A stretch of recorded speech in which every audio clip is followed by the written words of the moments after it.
People, Deluded, I'm back again.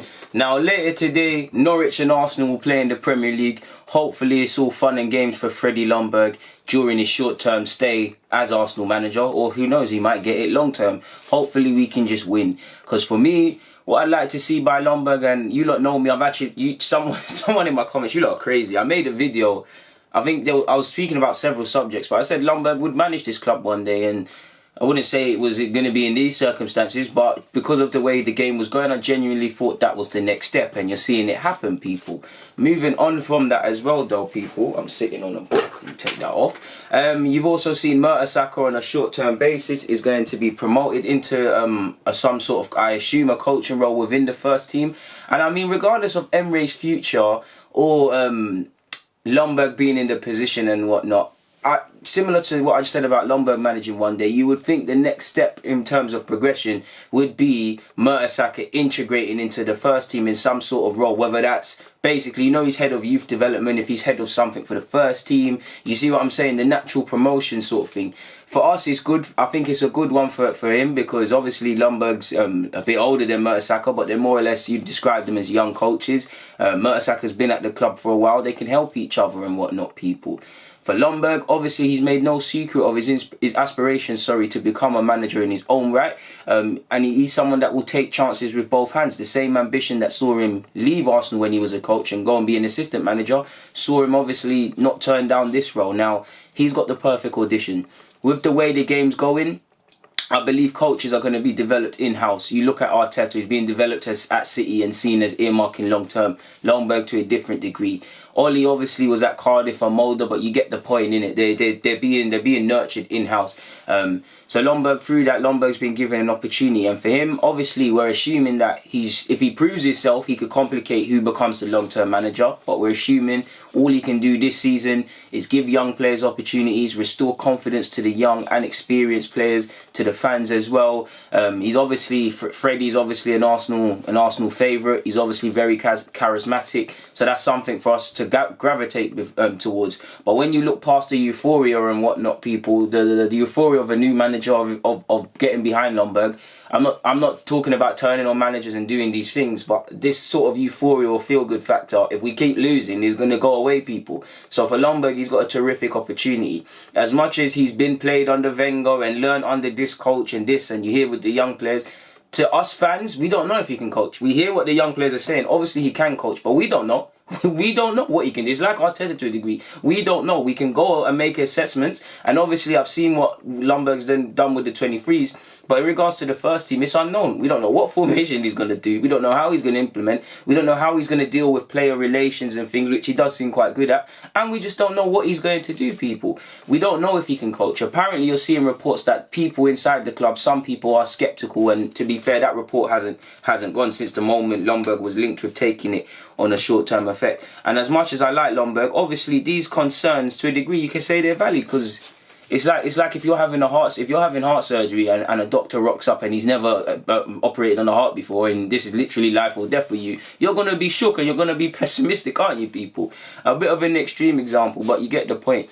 I think for Ljungberg, I think if Ljungberg doesn't become the manager long term, I think he will leave. What I mean by that is, similar to young players, when you get that taste of first team, when you go out on loan or somewhere and you get that taste of consistent first team level, do you really want to go back to it, people? Do you get what I'm saying?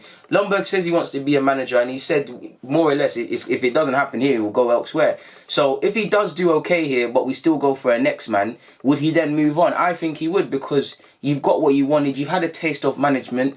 Go out and get it some more. But on the flip side of that, he might discover that he prefers to be a coach rather than the actual manager, or he might see he's not ready. Do you get what I'm saying, people? So it's going to be an interesting one. I don't really want to keep harping on about old things and beating dead horses, but apparently he's given a spot. He's given his talk and whatever, and obviously I owe it to you lot to just speak about what he said. He said, first question was, how does it feel to be Arsenal manager? It's a great honour. Great honour. I feel this energy inside of me. It's special, of course. There is sadness with the club, with where we are and this and that. There is also excitement with what we can do tomorrow and the chance we have to play. It's a great honour. That's what I said to the players. You guys have to do the job. I can help and support them, but for me, it's a great honour. I was extremely proud and honoured that they thought about me, and it's such an important thing that they trusted and believed in me to deliver that. I felt excitement because I feel we have some very, very good footballers here. It's an amazing club. How long will you be in charge of Arsenal's first team, he was asked, getting down to key questions.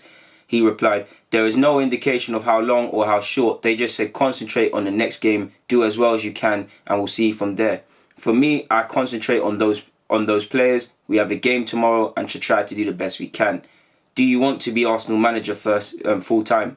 Obviously, he clearly does. I mean, he wants to be a manager in his own right, but he's given the right diplomatic answer. For me, it's about the team and the club.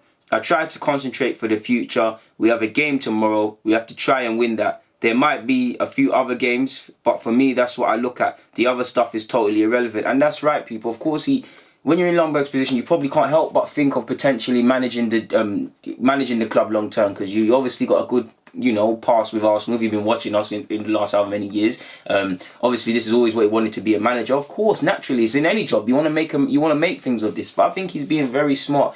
He's learning potentially from when Emery went wrong, in that you're over delivering. Obviously, they're at two different scales and circumstances, but you heard the language when Emery came. I want to do this, I want to do that, protagonist and this and that. I'm sure Ljungberg wants to do that, and you heard he speak to the players and he said we need to go back to playing the Arsenal way. But it's about doing the talking on the pitch of the coaching on the coaching sessions, and then taking it from there. So he's very smart. Of course, he wants it long term, but he's not going to go out and open himself up for fire, people. If he does, the reality is, if he does his job and manages the way people believe he can and whatnot, naturally the conversation will shift to, why don't you give it Ljungberg full time, sort of thing. Similar to Oli. Now, people might say Ole Gunnar Solskjaer was the wrong appointment for United, myself included. But at a time when he took over the club, United fans, if you are watching this, I'm sure you can help me. I'm sure he went on a decent little run of form, and I'm not going to say all United fans were on it, because they all still had criticisms. But it was kind of hard not to look. Obviously, it wasn't hard because there was question marks, but it was kind of hard to make a case over United's logic, or fans that wanted his logic to take that position, people. Obviously, now he seems to be out of his depth, but you get where I'm going, people. So he's got a good job. Obviously, he's brought in Mertesacker, and when asked about coaching staff, he said, I've been asked to try and organise what I can and stuff. It's been a quick turnaround trying to look at Norwich and sort everything out, but we have things in place for the game tomorrow. He was asked about Aubameyang being captain, and he said as well, I believe just because it's me now, I'm not going to make big, enormous changes. I'll keep things as they is.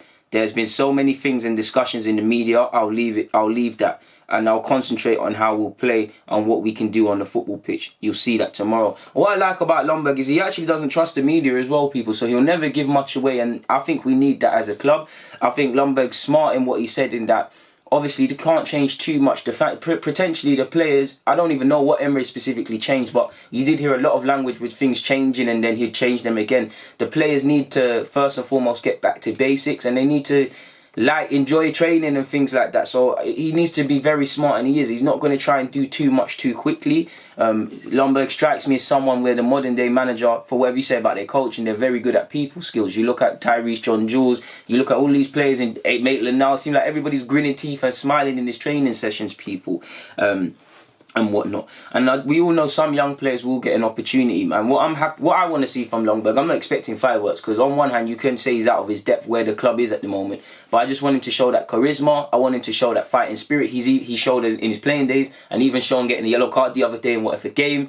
I just want him to, because he's played under Wenger, I hope he frees up Aubameyang and Lacazette and Pepe. I'm not talking about tactically. When I see our attacking players, it don't look like they're going out there with clarity of mind, that they can really go out there and show their things and whatnot. I want to see that, because regardless if I believe defenders are playing poor, attackers and whatnot, how can you really play football to the best of your ability if you haven't got the confidence from your manager and the clarity of mind, whether you win, lose or draw, that everything will be okay? As much as Wenger had problems with his reign towards the end of his career, that's one thing I always admired about Wenger. And always, if you look at all the top coaches, Wenger had that, Klopp's got that, Pep's got that. When you look beyond the tactics, they give these players the confidence and the clarity of mind that, they can go out there and do this thing. And that's what we need, because I'm seeing players players have to take responsibility, but I'm seeing players look confused, look scared, look just baffled really, and just look like they got that mental handbrake. And you can't play football without clarity of mind, people. Football is very psychological, more psychological than people give it people. And especially in today's day and age, it's more about managing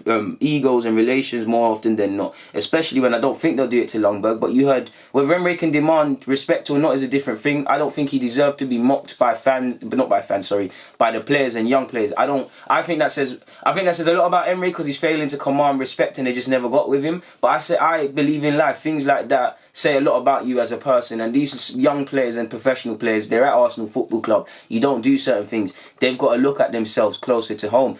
Take looks in the mirror. Now I think because Ljungberg is of a different silk than Emery, I mean, yeah, for whatever the lack of management is, I don't think they're going to do that. But these are the sort of things you have to be wary of. And Ljungberg, I mean, I think in short, if the players enjoy the tactics and they enjoy training, then everything else will fit into place, people. And I don't feel the players genuinely got that and whatnot, because you're hearing, on top of the tactical problems, I think a big reason, on top of all the things that happen on the football field, I think Emery was never able to fully get people on side because he didn't understand people. There's no smoke without fire, without going in depth. Apparently him or his coaching staff at a point got into it with Luiz, Xhaka, Ozil, Lacazette, and there's been a couple of Tierney apparently, and there's been a couple other players here and there. Now this could all be rumours, but there's no smoke without fire. There has to be an ounce of truth in some of that, people. He was obviously asked in regards to Emery being sacked, and he did say it was a bit strange and whatnot. We don't need to keep going on about that. Gilberto Silva has been linked with a job in Ljungberg's coaching staff. Like I said, so far he's played reports down, but it'd be lovely to see him come back, because I believe in what Wenger said, in that we can't just invent positions just for the sake of it because man are ex-players. But I do think we need to. And there are ex-players, but we need to kind of do a Bayern Munich thing, in that obviously in the top positions, if you can find ex-players that are qualified, then cool. But I think, just if there's positions around the side or just around the club where it's been players that know about what Arsenal means and how to do this thing and things, and just if anything, like imagine you see, it can't be Vieira because he wants to be a manager, but imagine you're walking in the corridors as a young player, you're kind of unfocused, you're seeing Patrick Vieira watching your training sessions, or he's got eyes on you in the back of your head, you're seeing Thierry Henry do that, on top of and they're relevant necessarily from the coaching, but they're just there to reiterate, fix up, this is a club. If you can't wear the badge and it's too heavy, you need to come off the pitch, sort of thing. Obviously Ljungberg and Vieira and Patrick are the worst examples because they've gone off to do their management thing, but I'm sure you get where I'm trying to go with that, people. So hopefully Ljungberg, for me, man, I'm just hoping that we can, because there'll be clarity, because Ljungberg, you have him down as, I'm picking my words carefully, but he'll play attacking football. He's a disciple of Wenger. Hopefully he gets the players back enjoying football. And for me, it's about clarity, because the season is what it is. There's still a lot to play for. Mathematically, Europa League and the top four is still there. Whether we're going to get, it's a different thing. But we can't feel sorry for ourselves. Our season, in my head, the season's over, innit? If we go on a run of form, I might change. Because what I've seen from the team doesn't suggest that we have the consistency, the game management, and all of these things to go out there and get top four, people. But it's still there for the taking. So the players need to forget about what's happened all the other seasons and, all the other weeks, and say their season starts now. Our season started when Ljungberg took his first training session. Whatever's happened. We can't cry over spilt milk. We are going to drop points again this season. We have to be honest with ourselves. But let's fight. Let's be galvanised. Let's remember what it means like to play for the club. Forget if you don't want to necessarily play for the club, to be a fighter. Because obviously I'm not a coach, but one thing I like about my coaching, or when I have coached, or in my ambitions to coach, is I like fighting. That doesn't mean tearing bells out of everyone. That means fighting from the first to the last minute, people. That means fighting in every training session. If everybody fights for themselves, fights to be a better man or player than they was yesterday, fights for fear of letting down their fellow teammate and things, you have a good team. Because when you go and look at any top team, you can talk about their technical ability, their coaching, this and that. Because when it gets down to it, they craved being better than they was yesterday. They never rested on their laurels. They were fearful of someone not only taking their shirt, but obviously letting down their fellow man. We've gone from Sol Campbell and Jens Lehmann winning titles at the up block, people. Down the road from where I live at White Hart Lane. They're ready to beat each other up, tear each other black and blue after winning the thing, because they drew. our players are happy because we got back in games. That shows the shift. Now, them man there of a different ilk. Football has changed, but we need to get back to these sort of things. It doesn't matter if we're challenging for leagues. That's the same mentality you need to have. Do you think Sheffield United don't have that mentality? How do you think they're looking like they're staying in the league? Leicester's different. Do you not think they have that mentality? That's why they're looking like they're getting top 4. We can talk about tactics. We can talk about all of these things, and you lot know better than me. I've sat here and spoken about all of them. But when it gets to it, it's the mental approach that we need to really address at this club, people. And hopefully that starts today against Norwich. Our season starts today. Players, if any of Arsenal players watch my stuff and you're watching this before the game, please don't let me try and galvanise you and sound like I'm an army general and then you're going to get beat up against Norwich and make me look like an idiot. I'm not on it, but it is what it is.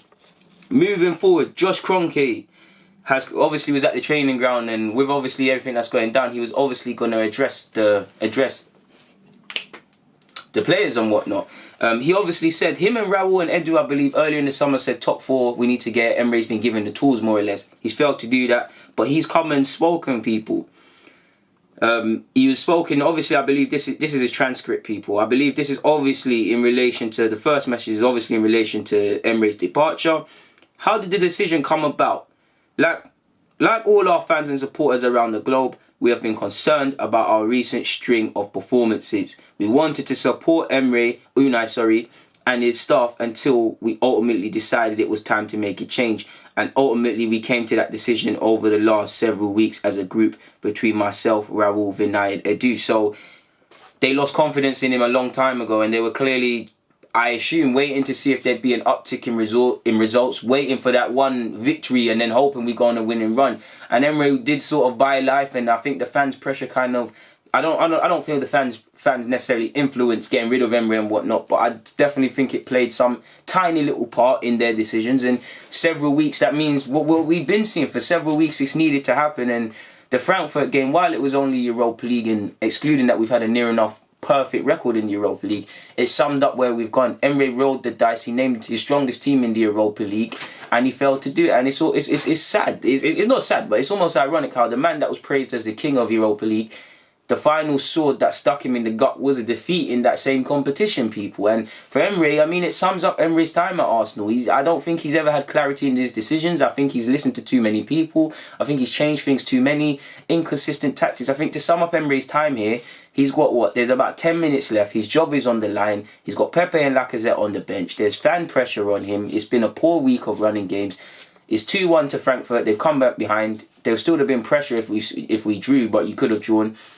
Any logical person would have brought on Pepe, Lacazette, whoever. But who did he opt for? Torreira. Now, no disrespect to Torreira. If he felt he needed to bring on Torreira, then cool. But he's not exactly going to get you a goal. Now, granted, Torreira has chipped in a couple this season, I think, against Liverpool. But it is what it is. He said on how difficult the decision was. Very difficult. First and foremost, Emery is a good man. Someone that we will all respect very much. His work ethic on a daily basis between him and his staff was fantastic. Ultimately, we fall short of several goals that we set. We still think we can achieve those goals this season, which is why we've decided to make a change. Now, no disrespect to Ljungberg, I think he'll do a good job. But if we look at this, if you believe you can, I assume, Europa League final top 4. This is Ljungberg's first job, let alone first job midway through the season, with several inconsistencies around players' formation, players' futures and things. If you think a manager that's very inexperienced in this is going to thrive and get top 4 with that, it does lead me to believe, are you wishing on a star? Because I want Ljungberg to do well, but when I take off the cap and consider everything, do you really believe them goals are going to be reached? Or are you saying they can be reached because we're looking out for another target somewhere in this world? I don't know, people. I mean, you've never had to question Emery's work ethic and whatnot. I think he's always tried to act in the right way, just gone about it in a weird one. He's obviously spoken about Freddie taking over. He said first and foremost he has the Arsenal DNA. He's praised the fact that he's come as a coach. He's been a player and he knows the club. He said we was pressed for what he said more or less to the players and Freddie. He said, my message to Freddie and the players was let's get back to basics, and most importantly, let's go back to having some fun. I think footballers are at their best when I see smiles on their face, going out there and winning matches. That's a winning formula for me. And what did I say, people? When I was at Norseman and these Sunday League clubs and we was winning grassroots titles, of course it was hard when you had the Black Pep Guardiola Darren on my back, someone I love as a man and as a coach because he changed the way I see football. Of course, it wasn't always fun when, you know, we've got matches and we've got to win because Inter would are winning and whatnot. But in essence, we had fun. We had fun motivating each other, fun training sessions, and you can never lose that. Especially when you look at Liverpool and City. You could be forgiven for assuming it's not fun now because every game is scrutinised. They know everything, but they've got to have fun in training. They've got to remember that why they started football. You can only, on top of there's a time and a place. I think you can have fun and be serious at the very same time. The problem is at Arsenal, when you're having results like this, we have to concede. Are they not enjoying the training sessions, which is why they're playing poor, or are they having too much fun and not applying themselves? And for a while, maybe not so much since Emery's been here and Wenger's last year, I did think it was too easy to be at this club. I did feel it was too simple to be here at all levels. He's spoken about the process. He said, our process is already underway. It's going to be led by Raul, Vinay, Edu and Huss here internally. I look forward to getting with them and working closely with them throughout this process. So, yeah, man, I mean, it's nice to see that we've got a collaborative approach with going for coaches and things like that, but it does lead me to concern, is there too many opinions, too many chefs spoil the soup, essentially? And, I mean, it's not exactly like, if we look at Eddie Nketiah's loan spell and Unai Emery coming to this club, we seem to be falling short of the right teams. Because what I mean by that is, you heard, when Eddie went on loan, you heard teams had to present a PowerPoint presentation to our loan manager people. Lo and behold, Eddie Nketiah has not started a league game at Leeds. Do you get it? Emery, we heard Arteta, we heard Allegri, we had this guy interviewed, that guy interviewed. Ultimately, Unai Emery won the process, people, and we heard a big point of that was a detailed PowerPoint presentation with his plans for the team, how he wants man to improve and whatnot. Now if we go on that, we've been fooled by 2 presentations. So if these are the same men sitting there and that's happening again, then something else has got to change. My personal belief is they're looking at targets, but they've got small hope that Ljungberg can do well and, you know, he can go on to the rest of the season. There's also a third possibility in that it's just a case of dotting I's and crossing T's for whoever the next manager is, and Ljungberg will only take a certain amount of games before that guy is instated. Or it could be Ljungberg regardless to the end of the season, and then you go for the manager in May. I don't know, people. Finally, he was asked for a timescale. He said, because of our confidence in Freddie, we're very fortunate that we're going to be entering into our process and doing a thorough search. It's about finding the right candidate. It's not about finding the first candidate. And I mean, I'm sure you did a due diligent check of management and whatnot for Unai Emery people. But you have to wonder. I always think, like, listen, we could have signed Arteta, been in the same spot, people, and people would have said, oh, Emery was there, 3 Europa Leagues, this guy was there, why don't you do it, innit, people? But I do believe, like, when we had all the manager names, just to use Arteta as an example, because Arteta might not have banged here, people, but did we get scared? Because we had a manager for 20 years, we've been poor, it's a fear of an unknown. People like me in my lifetime have never, ever seen another manager at Arsenal beyond Wenger. With that being said, did they bottle it? And I wouldn't say it's necessarily wrong, but out of all the available managers, you had Enrique and Allegri, maybe their wage demands were too high. You had the untested Arteta who, for all we know, Pep Guardiola played under Wenger. We don't know what we're going to get, similar to Ljungberg under him. Did they see Unai Emery, 3 Europa League trophies, worked at Seville, the more experienced potential of some of the names, excluding Allegri and Enrique, somewhat a yes man and happy to work with what he wants, the safe option. And then, do you see it, where we could have taken a risk, the same risk that brought Wenger to this club under completely different circumstances? Did we bottle that same risk? Of course, I'm not saying Wenger was Arteta, because he had he had Japan under his belt. He obviously was at Monaco as well, one of the only teams playing a certain formation at the time. I think only Ajax and Monaco were playing 4-3-3. For those of you old enough to remember, that's for you lot. But we'll have to see, people, man. We'll have to see. I've had a tough time reading Just Kroenke, because at the end of the day, he's spoken good, but his name is Kroenke, people. I'm not trying to be harsh to him, but his name is Kroenke, so I have to take whatever he says with a pinch of salt, people. So yeah, man, hopefully Ljungberg gets to a winning way today, people. For now, I've got Sunday breakfast. I'm going to go eat my plantain, my ackee and saltfish, my hard-boiled bread and all them things. Might even make some cornmeal porridge because I'm feeling fat today, people. I'm not going to lie, but good Sunday morning for you guys. Hopefully you've enjoyed my content when you see it, however you see it. God bless you guys, people. Deluded, I'm out. You choosing Golo Kante and them things there. I'm out.